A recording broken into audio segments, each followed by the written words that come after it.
Set and action. Out of my way, Potter.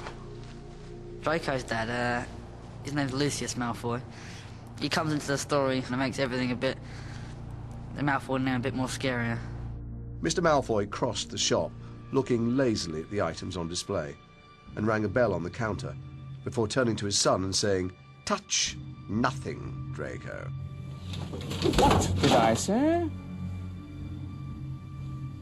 Touch nothing. Exactly. Sorry, Father.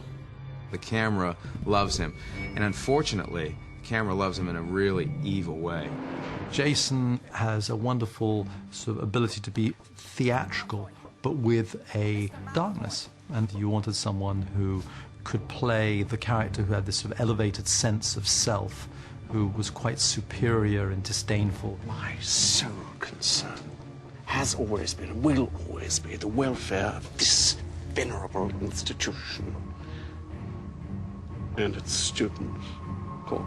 I'd watched the first film and I'd seen what a horrible little git Draco is. Like everybody else, I despised him and wanted to boo him off the screen. And I was trying to take some inspiration from who he was. And so I thought that partly my job was to help you understand why he turned out like that. So as much as I could get on screen, I was just a bully, terrible father. You see, Weasley, unlike some, my father can afford the best. The Malfoy families and the Weasley families are polar opposites. The Malfoys are about order, structure, and rules, whereas the Weasleys are more hippie.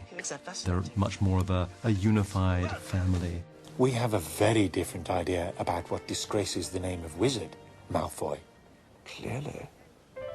I arrived ready to work with children. They were younger than me and less experienced than me. Was my last shot of the film, was where Lucius flounces out of Dumbledore's office. And there was no line there.